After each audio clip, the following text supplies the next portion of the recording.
Outside the medical tent, the late afternoon sun cast long shadows across the dusty courtyard of the remote village clinic. Rows of battered plastic chairs stood empty, and in the fading light, the silhouettes of palm trees swayed gently in the dry wind. Though the day's heat still lingered, the oppressive midday sun had softened, replaced by a warm golden glow that made the desert's ochre sands look almost mystical. Inside, the swelter remained. Marie had been there for 3 months already. It was a place some had described as the end of the earth, located days away from any established hospital or city center.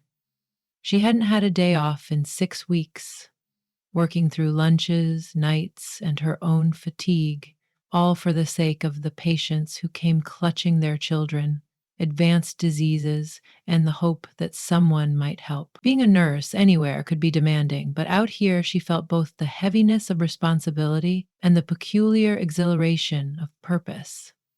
Despite the relentless demands, something in her heart insisted this was exactly where she needed to be. She was methodically checking the inventory of their makeshift pharmacy when she noticed him for the first time. He was leaning against a wooden post not far from the medicine storeroom, flipping through a tattered pamphlet on malarial prevention, tall, with sun-bleached hair that curled just at the ends.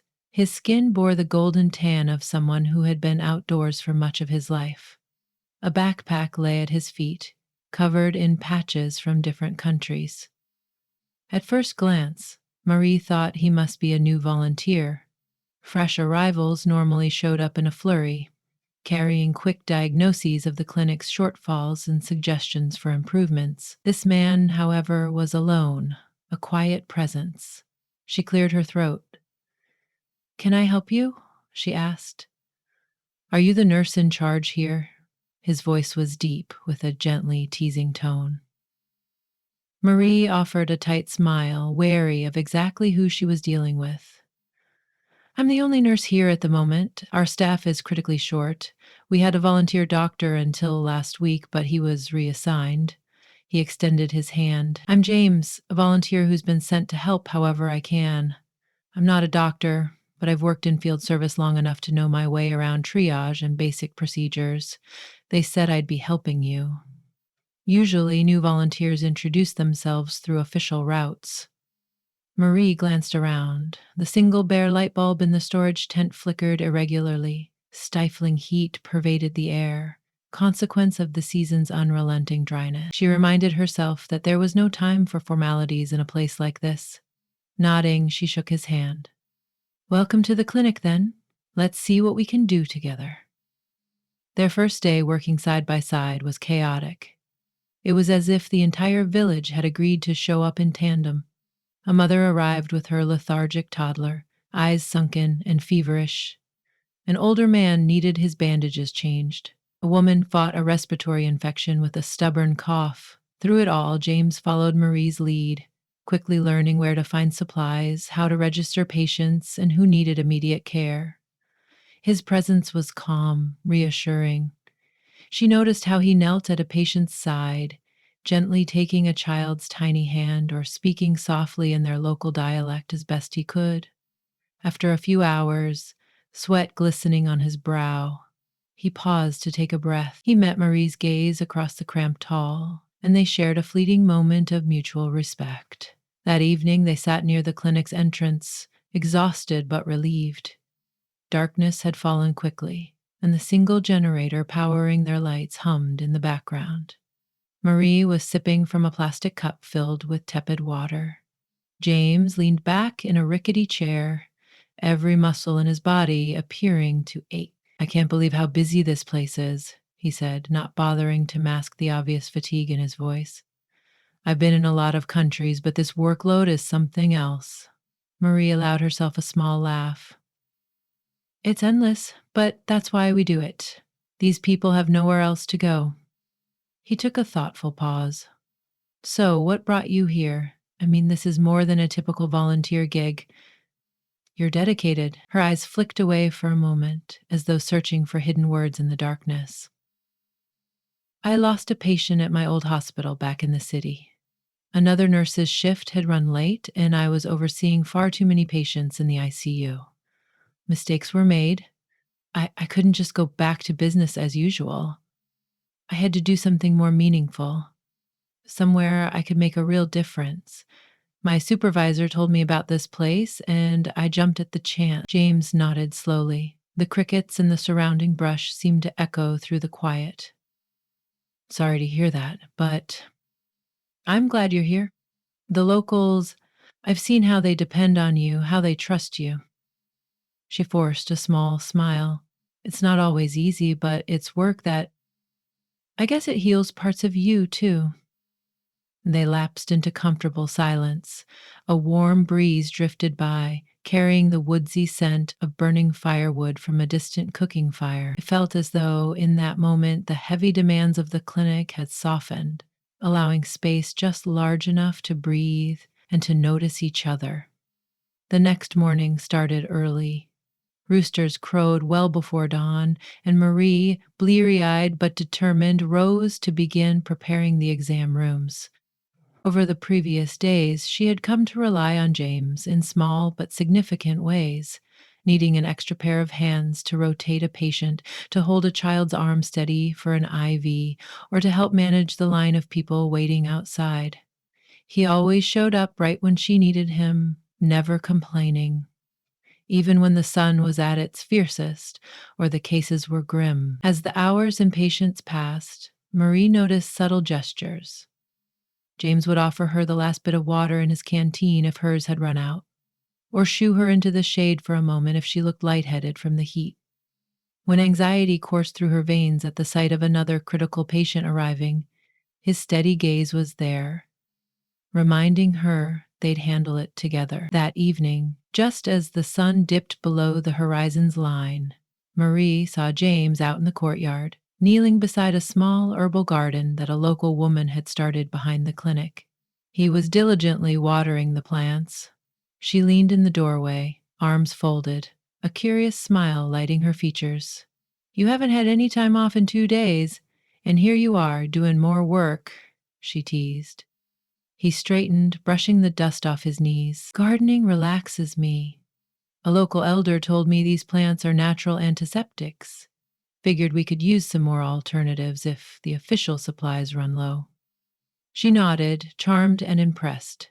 "You learn quickly, but remember, you can't do everything on your own. Take it from me." There was silence, gentle and understanding. He tossed the empty watering can to the side and took a step closer, now face to face with her in the soft half-light of dusk. Her heart fluttered, surprised by the warmth in his gaze.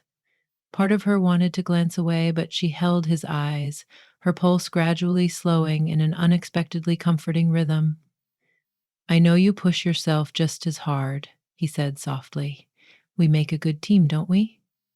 She found herself smiling, exhaustion etched in her features, but feeling a buoyancy in her chest she hadn't felt in a long while. "We do." Word spread through the village that a traveling medical caravan would be passing through in a week, hoping to help the local clinic and carry supplies. Marie and James prepared relentlessly, making lists of urgent medications, rechecking the inventory, triaging patients who might need more advanced care that the caravan's professionals could provide. Each day leading to that arrival was rigorous and exhausting, but they handled it side by side. In the midst of the daily bustle, something tender bloomed between them. It was in the small glances they shared when they finished a difficult procedure, the comforting presence they offered each other when the day's tragedies weighed heavily on their shoulders.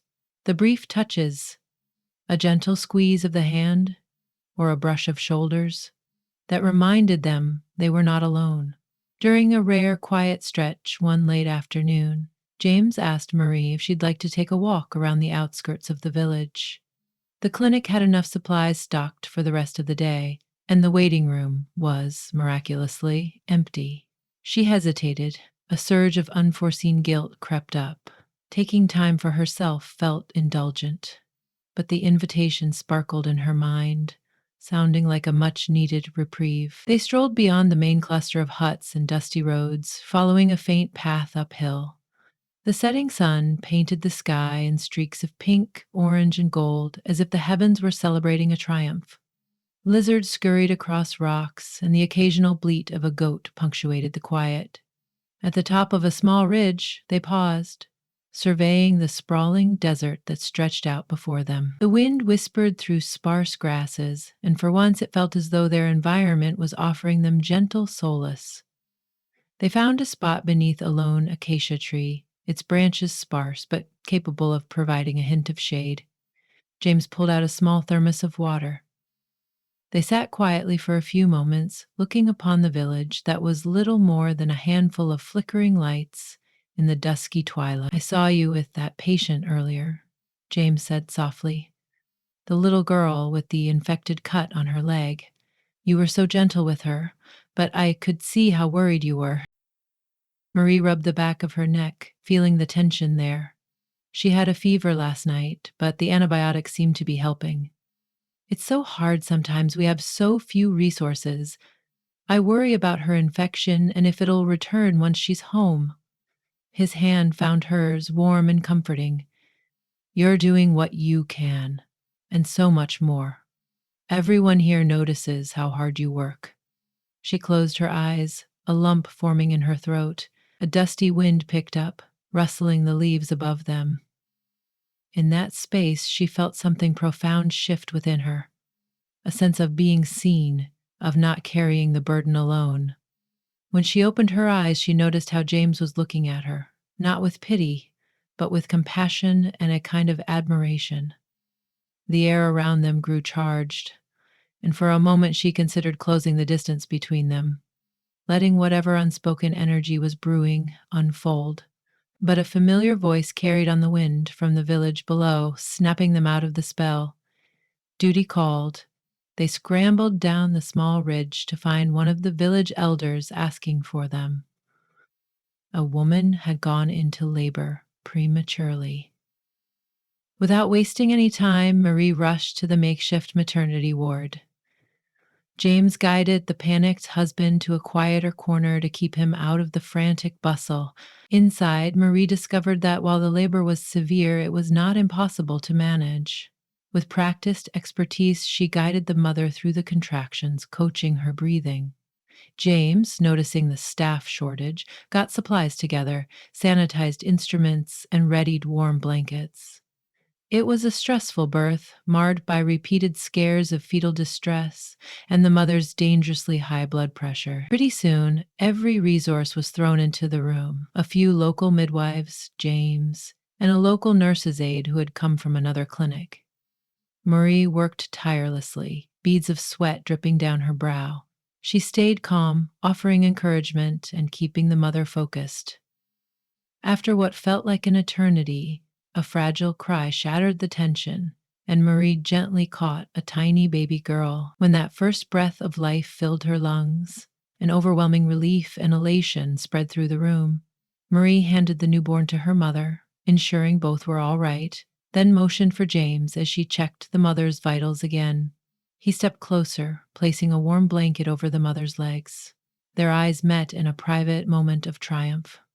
It was a gift of new life in a place too often surrounded by uncertainty and hardship. Later that night, Marie found James leaning against a cracked plaster wall in one of the empty exam rooms, exhaustion radiating off him. She walked in softly. He gave a slight start and then exhaled, letting his shoulders drop. "You did great in there," she said, voice hushed from fatigue. He shrugged lightly, a hint of a grin shaping his features. "I just followed your lead. You were amazing." A single overhead bulb cast a weak glow in the room. The residual scent of antiseptics and the harshness of the day still clung to their clothes and skin. She took a step closer, gratitude and something deeper mixing in her chest. "Thank you for staying by my side. It means more than you know." He didn't respond with words. Instead, he slid his arms around her in a gentle embrace. For a second, she stiffened, not used to letting her guard down, especially here, but she couldn't deny the sense of security she found in his arms. They stood there in a soundless exchange, each feeling the warmth of the other's heartbeat. The tension of the day slowly ebbed from her muscles, replaced by the fragile sense that there could be joy even in struggle. In the days that followed, their rapport solidified. They treated bullet wounds from old conflicts, set broken bones from falls off donkey carts, and managed acute illnesses triggered by the harsh climate. Each morning, they tackled the tasks with renewed energy, inspired by the unspoken bond forming between them. At night, they would share a meal of rice and lentils, perhaps with a piece of fruit if any remained. Their conversations drifted between lighthearted banter and the deeper confessions that only surfaces when two people are thrown into extreme conditions. They laughed at some of the more absurd aspects of their makeshift operations, like the tiny generator that sputtered out whenever someone plugged in a phone, and grieved silently over the tragedies they were helpless to prevent. The medical caravan arrived as promised. Trucks rumbled into the sandy courtyard, stirring up swirling dust. A group of doctors and specialists streamed out, greeting Marie and James with energetic smiles. They brought boxes of medicine, gauze, IV fluids, and new diagnostic equipment. For 2 intense days, the caravan staff partnered with Marie and James, achieving a flurry of triages, surgeries, and vaccinations. The clinic felt lifted, as if a heavy fog had been temporarily driven away by the promise of hope. Patients who had waited for weeks with advanced illnesses finally received specialist care, and newborn mothers received postpartum checkups from experienced obstetricians. In the midst of this flurry, Marie and James worked tirelessly, often sleeping in shifts and waking to rejoin the caravan's staff. It was both invigorating and draining. On the second evening, after the last child had been vaccinated and the final surgery concluded, the caravan staff invited local villagers, clinic workers, and volunteers to gather around a bonfire. They prepared a simple celebratory meal, bringing a momentary sense of festivity to the dusty courtyard. As flames licked the night sky, laughter replaced the usual hush of fear and worry. People danced barefoot in the sand, the rhythmic beat of drums guiding their steps. Marie found herself pulled into a circle by two of the local midwives, and she laughed, her cheeks flushing with something other than the day's fatigue. Glancing across the fire, she saw James standing back, arms crossed, observing the scene with a gentle smile. Catching her eye, he tilted his head to the side as if to say, "Go on, enjoy yourself." But she left the circle and made her way toward him. Before she could utter a word, he spoke over the drumbeat.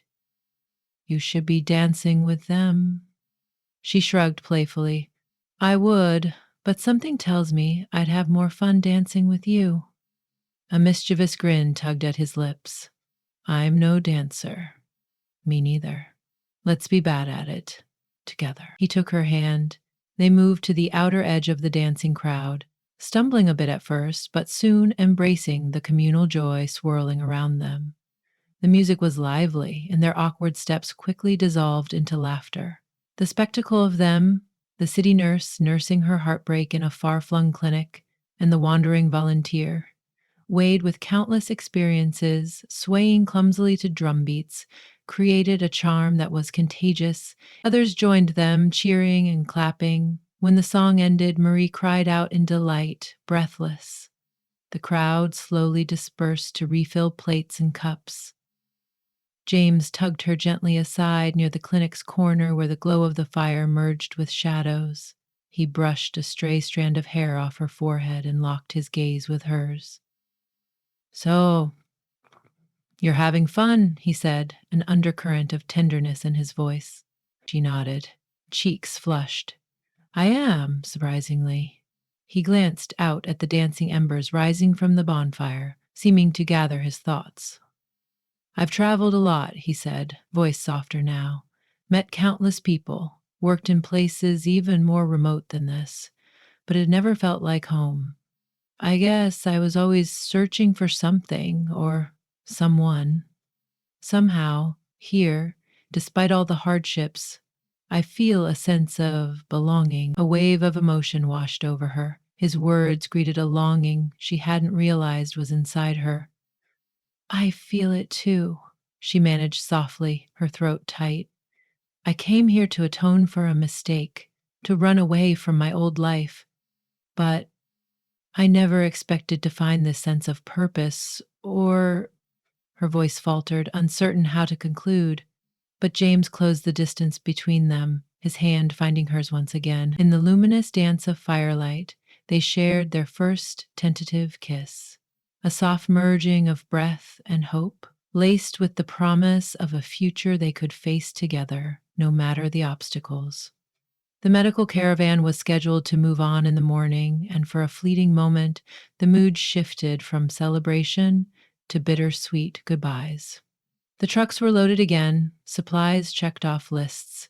Doctors and specialists embraced Marie and James, thanking them for their support. As the engine started up, villagers waved goodbye with bright eyes brimming with gratitude and sadness. Marie stood at the edge of the courtyard, her arms crossed, watching the caravan disappear in a haze of desert dust. James rested a hand on her shoulder. "You won't leave with them?" she asked, half joking, half serious. He shook his head, a playful smile tugging at his lips. "Unless you're the one who wants to leave. Something tells me my work here isn't finished." Her chest tightened in relief and sudden warmth. "I'm not going anywhere.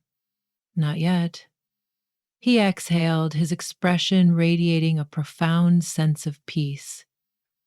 "I'm glad," he said simply. For days, normal life resumed at the clinic, a tandem rhythm where Marie and James tackled waves of incoming patients each morning, restocked supplies, changed bandages, and administered treatments. In the evenings, they supported one another through the emotional toll while savoring each other's presence. The intense desert sun continued to beat down, yet in the middle of that scorching atmosphere, the presence of something new and tender enveloped them, offering a kind of refuge. One evening, after tucking in a feverish child to rest under a mosquito net, James found Marie sitting alone by a dim lantern, updating patient files.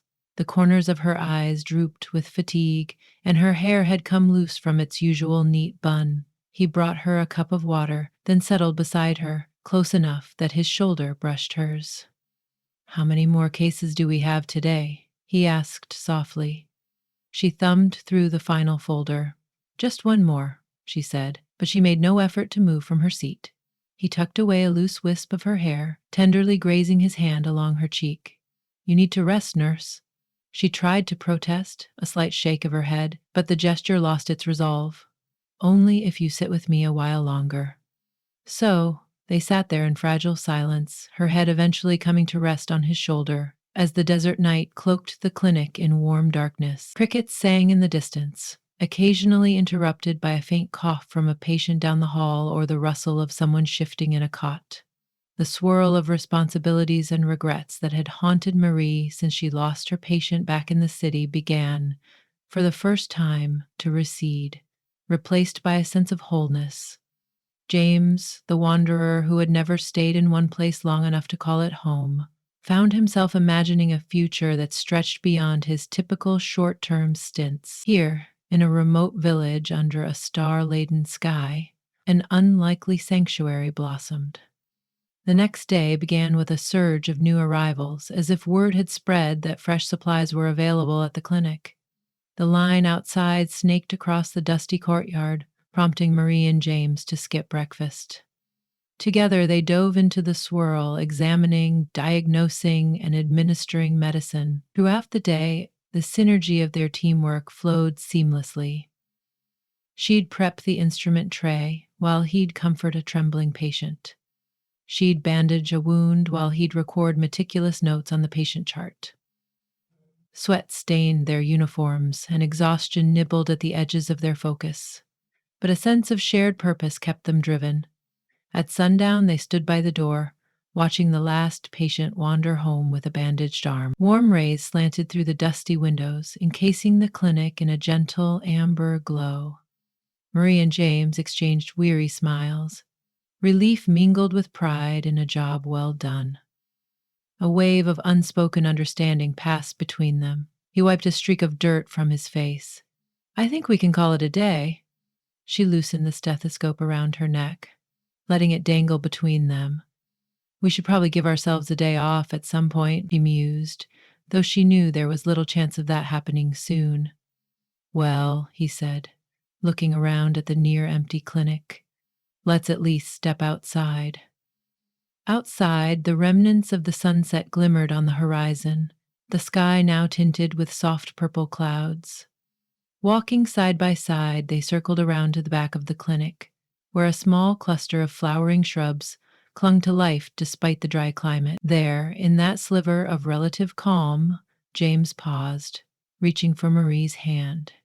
She allowed herself to give in to that gentle pull, stepping closer, letting the daily burden subside.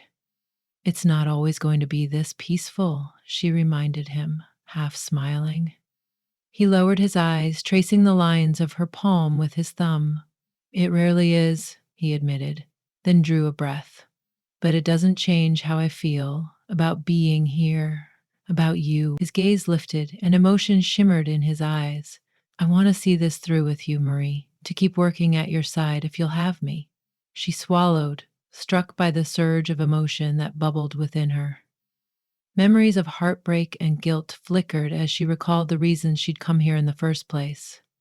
But as she stared at James, at his honest face etched in concern and devotion, she felt acceptance, a realization that her pain was just one chapter, not the entire story. So she met his eyes, exhaling with shaky resolve and a tender smile.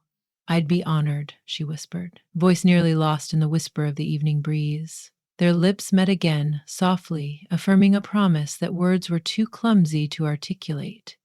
In that remote clinic courtyard, with the flicker of a single overhead bulb casting and the flicker of a single overhead bulb casting their intertwined shadows on the wall, they found their quiet haven, a love shaped by shared trials, by the humbling power of healing others, and by the deep-rooted longing for a place where both of them belonged. Together, they allowed themselves a single moment of hush, a pause in the endless cadence of triage, a respite from the heartbreak that dotted so many corners of this world. A promise lingered in each breath they shared, a pledge that while the front lines of a remote clinic might be fraught with challenges, it was also the unexpected bedrock where hearts could fall in love and learn to heal.